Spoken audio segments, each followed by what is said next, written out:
Hello, everyone, and welcome back into the fantasy football universe. I am your host, Aaron St Denis, at FF Mad Scientist on Twitter, joined as usual by Jeremy Shulman at FF_Rebel, and we have a special guest with us today, Travis May at FF_Travis M. How's it going, Travis? Thanks for joining us, man. Hey, glad to join you guys. Just fresh off of the a very busy NFL Combine week last week in Indianapolis. Learned so much and just met so many cool people and just a great experience. So still trying to figure out my own kind of rankings as we head towards the NFL Combine. I was actually just sifting through that this morning, so I think I'm ready to go. I think I have my head on straight. So we'll see how this goes.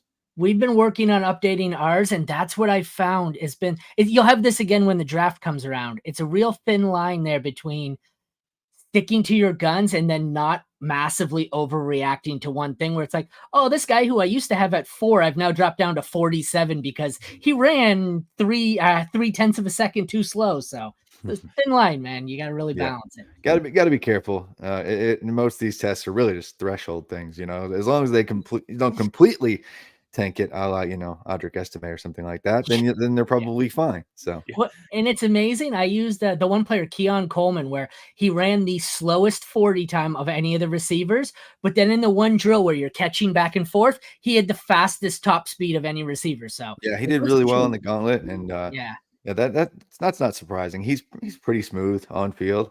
He's not the fastest, even on field, but he'll make a ridiculous play here and there. So.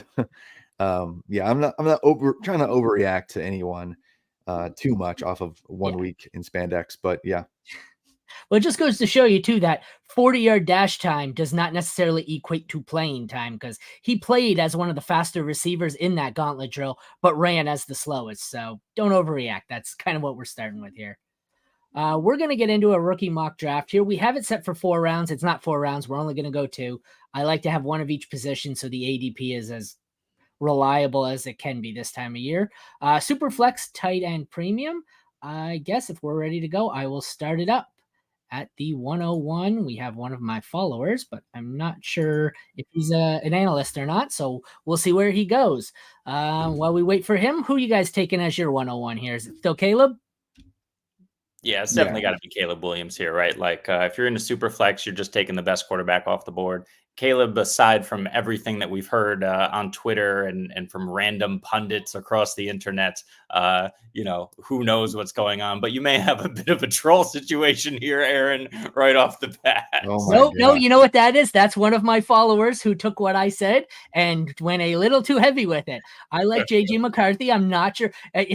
As I've stated before, I like JJ McCarthy.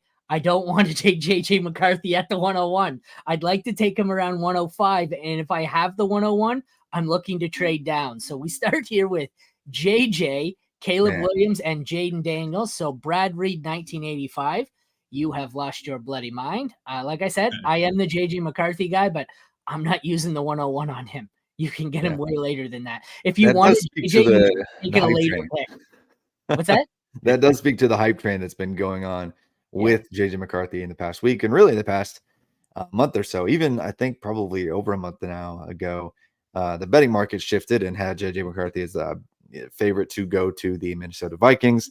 That's been shifting around as more teams have kind of declared their quarterback interest. Like with the Broncos parting ways with Russell Wilson and things like that. And of course, he posted one of the best 3-cone times that we've ever seen at the NFL Combine and had a great throwing session. I will say it was kind of funny seeing JJ McCarthy go right before Joe Milton, because Joe Milton he's got an absolute rocket. So like McCarthy's accurate and he's making like 50-yard passes on his throwing session. But then Joe Milton comes on, and I know his on-field results were pretty poor throughout his entire career, but it's just hilarious because he can just chuck it. Yeah. And he completes like a 73.5 yarder, like right in front of me. I'm like, oh my gosh. Like it's just odd because your eyes are like, wait, which one's the first round prospect here? But this is why you read the full tweet though and all the context, because I said as much as I like JJ McCarthy and I thought he deserved to be in the top tier conversation, you still can't overdraft for value. There's players that I love in startups that are 10th round players that I think are third round, like have third round potential. Doesn't mean you draft them in the third round. Even if you think JJ could be the 101, you don't have to draft him at 101. Trade back, draft him at 106 or something like that. That was a bit much. I like JJ, but I'm not going 101. We're waiting on Tyler from King Fantasy Sports here, who timed out. We got JJ, Caleb Williams, Jaden Daniels, Marvin Harrison, Malik Neighbors, Drake May, and you are up at the 107. Yeah. Are you taking the easy play here? For me, it's between Odunze or Bowers. I assume everyone goes Bowers here, but yeah. So I intentionally chose this spot knowing that this would probably be who it was between, given how the NFL Combine went. I really enjoyed the interviews with Rome Odunze. Got to talk to him. And he was hilarious on the podium, but just really intelligent. I think he had a great week, tested well, really helped his draft stock. Brock Bowers, on the other hand, he clearly wasn't made for that environment. No. But he's still a fantastic player. I think right now, as of today, I lean Rome Odunze. I think Brock Bowers still could go pretty early in the first round, but I also wouldn't be surprised if he fell somewhere to the Bengals. It's pick, I guess, 18. Right now. And if that's the case, that's still plenty to be excited about. And he's probably going to be in a great role. But I lean Odunze. I'm really glad you took him there. I'm always anti first round rookie tight end, so I would have taken him anyways. But honestly, when I was on the clock at 105, I was very close to taking Odunze over Neighbors. It wasn't like this going into the combine, but I really liked what I seen from Odunze.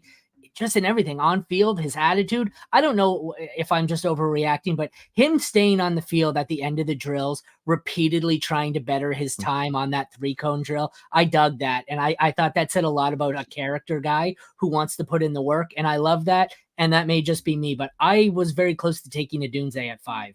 Yeah, it may be psychosis as well that he stayed out there so long, just to get that time. Yeah, and I will say it was funny watching the agility drills because they were really odd about calling faults, like crazy. So I was right in front of where I was sitting. It was probably 20 yards away from the 40-yard finish and like 10 yards away, like in terms of on field from like the 20-yard shuttle. And so I could watch the agility drills, and the entire wide receiver group was frustrated trying to do their drills because they just kept on calling fault, restart, fault, and they're slipping on the turf. Bobby McConkey, you might notice, doesn't have a 20 shuttle time. He did it several times. Gave up. He just gave up. Like he was just like, nah, I'm good. I don't want to hurt myself trying to, get called a fault like 20 times on these guys. Rome must have kicked over that third pylon in the 3-cone drill 20 times I seen. So yeah, it wasn't just him. It was interesting. It's interesting. We've had 3 auto picks of 3 managers who were in the draft when they were on the clock. I'm not sure, but okay. So it went Odunze at 107, Bowers 108, Brian Thomas Jr. at 109, then Jeremy takes Xavier Worthy at the 110. Is that all about that record-breaking 40 time for you, Jeremy?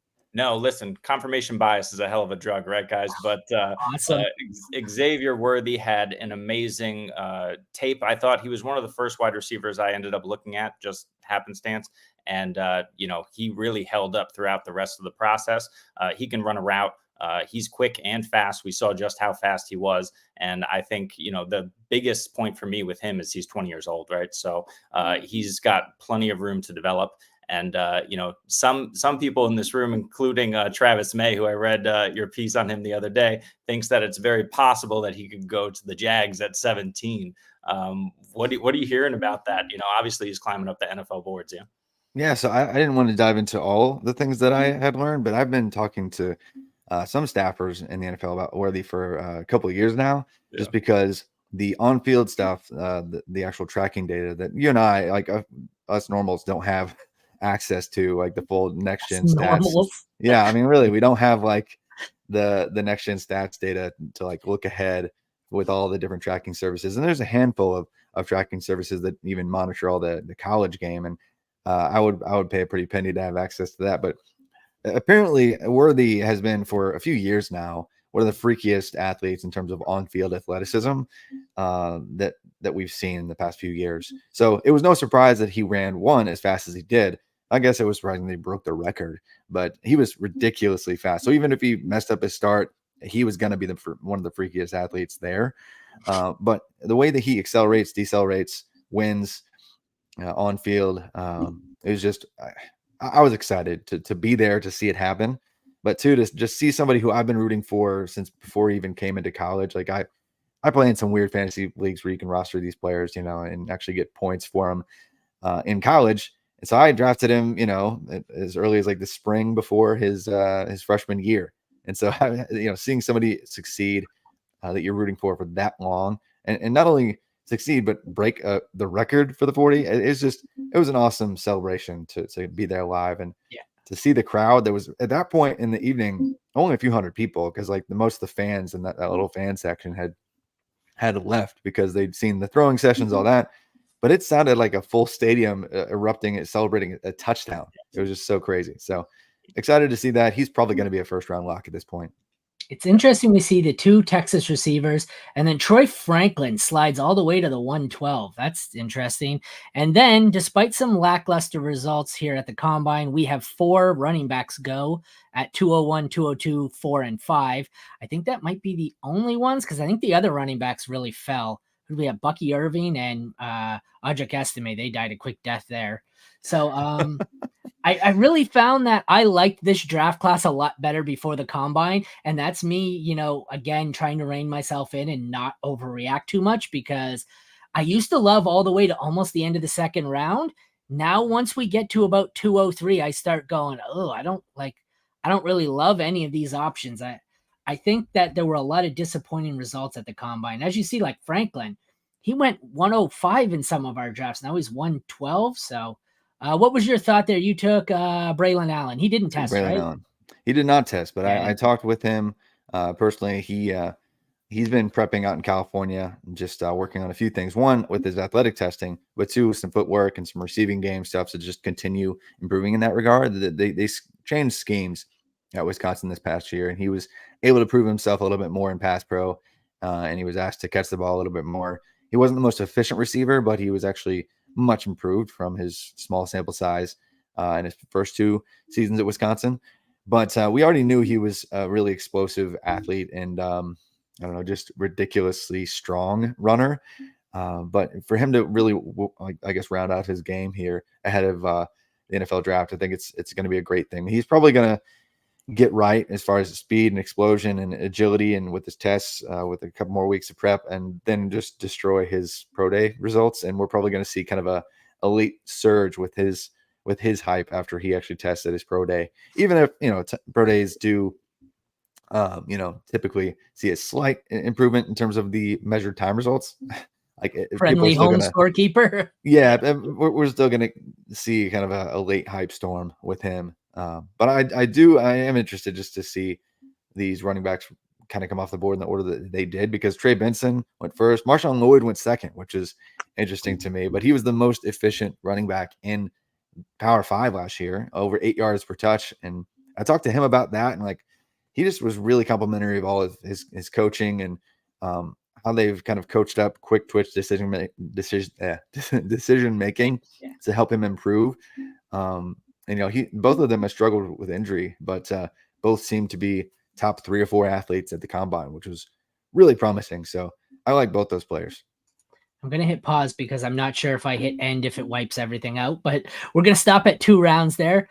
I like the second round a bit as far as the running backs. For me, I go Benson, then it's probably Brooks and Allen together, and Lloyd 4th. Not as high on Corum anymore. I like the speed here of Jalen Wright, but it got really interesting. Of the receivers, I liked McConkey and Pearsall. Corley's all right. I don't know. Like that second round for me kind of got a little bit scarier. It seemed to have a lot more potential, but once again, a lot of these guys are going to run through the drills again or to try and improve it on their pro day. Is anything you guys take away here? Anything out of the ordinary aside from JJ McCarthy going 101? Well, it's at least interesting in the second round that that's where you see all the running backs fly off the board. I think once draft capital hits and we see where these guys end up and when they go, that's going to shuffle things around. As we know, RBs can be freaks, but if they don't have the opportunity, it's going to be a tough go for them in fantasy. But outside of that, I think it makes a lot of sense. You see about half the second round as running backs. And this is the first time we've done one, the first one since our combine. I think we've done 2 or 3 since the combine, but this is the first one where Benson didn't go at the end of the first round. Typically, he was the running back since the combine that's been sneaking into the 111 or 112, but no first round running back. So that's interesting. And, quite a loaded receiver class here. But despite that, it looked like it thinned out really quickly and people just transitioned to running back and they're willing to take the gamble on whoever it is. How about you, Travis? Anything stand out? Well, Michael Penix Jr. didn't get selected, which, it's funny because after the semifinal game at the college football playoff, a lot of people were trying to anoint him as like, hey, he needs to be like a top tier quarterback, right up there with, Drake May and Jaden Daniels. And then the national championship happened and he was kind of, some of his imperfections were put on display. And not to go in the first 2 rounds of a rookie draft is probably a little bit much because I actually have him a hair now ahead of Bo Nix. And I think with what he brings to the table in terms of avoiding negative plays, I talked to him about that at the combine, and it was what goes into like having like an 8% pressure to sack rate. Like that's ridiculously low. Like Drake May, 20%ish, Jaden Daniels. 24% for his career, trending in the right direction with Daniels, but to be 3 times as good, in terms of percentage at avoiding sacks when pressured, that's pretty crazy. Snacks. Yes. I'm looking back here. I want to see in our last one, 7.0. Do you see him on the? Oh, is that still on the board? Okay, I wasn't sure if I still shared. I'm trying to find where he is. Where the heck is he? Oh, there he goes. He went 210 in our last one, so you're right. Yeah. He fell a bit, which is kind of odd. He didn't do anything at the combine, did he? I don't think he tested at all. He didn't test, but he did throw and stuff. But he for me, it's just I think there's a really good chance that all 6 quarterbacks end up going inside like the top 50 picks, and then we just don't see any other quarterbacks selected day 2 at all. So I think that's probably what it's going to be, somewhere around there. And so if that happens, we're going to see somebody probably taking him in the round 2. But yeah, so that was the one thing that stood out for me. But he seems to be. Sorry, go ahead. It's not really a surprise, but I have Jalen McMillan higher than a couple of these guys, as well as Roman Wilson in the mix here. Roman Wilson, people kind of quickly forgot that he was the best wide receiver at the Senior Bowl. Like it was him and Loud McConkey, but Roman Wilson was maybe the best one. So he had a great career at Michigan. Was on a ridiculous pace before they kind of cut down the passing done in the back half when McCarthy was dinged up a little bit. But he was on pace for a ridiculous season last fall.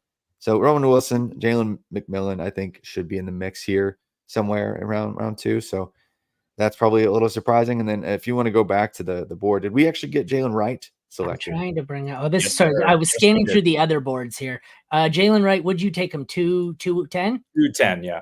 Yeah. Okay. The other guys you said, Nix, Roman Wilson, and McMillan. I'm scanning through. I just realized now you can't see me scanning through our older drafts. They seem to be all 3 falling at the somewhere between 210 and the 302, and this is our 8th one, and they've gone in that 4 or 5 spot range in all 8 drafts. So that makes sense. So yeah, probably right after this range is when you might consider a Roman Wilson or a Jalen McMillan, or especially in this draft's case, Michael Penix Jr. But yeah, Jalen Wright was a big winner at the combine. I think we already understood that he was going to test well. His opening over under marks for 40 was like 4.32, which was absurd. That was never going to happen. But coming in at 4.38 was still impressive. So yeah, I think there weren't many running backs that helped their wallets, but Isaac Garendo for sure, but he's not draftable in this range. Kamani Vidal definitely helped himself out as well. Made some money, not draftable in this range, but in a running back class like we have, I'm not surprised to see 0 running backs to go in the first round. But yeah, this second round, it looks like there might be some fun value. You know what the other notable thing here for me is? it tells you how bad Sanders was at the combine, Jatavian Sanders. He was typically going in all 7 of our drafts so far. He's been going 202, 203, 204. He makes it all the way through to the 3rd round in this one. So just goes to show you he wasn't great. Did you what did you think of Sanders at the combine? That's where we can round it off after here. Sure. I mean, when I was talking to him ahead of, I guess, I don't even know what day it was, the day before he went onto the field, he wasn't actually expecting to be like a crazy fast tester. Like even when asked about his 40-yard dash time, he was like, yeah, I hope to get in the low 4.6s. And, he was 4.69 is not like great for a tight end, but that's actually above average historically speaking. So that's again, not like a bad test at all. In fact, like people, were freaking out about last year, Michael Mayer's testing and things like that. But again, he wasn't slow either. So got decent capital himself. And so Sanders, I think, is going to get some decent draft capital still, but I wouldn't be surprised if Theo Johnson actually works his way up as the maybe the 2nd tight end off the board, like in terms of real NFL draft capital.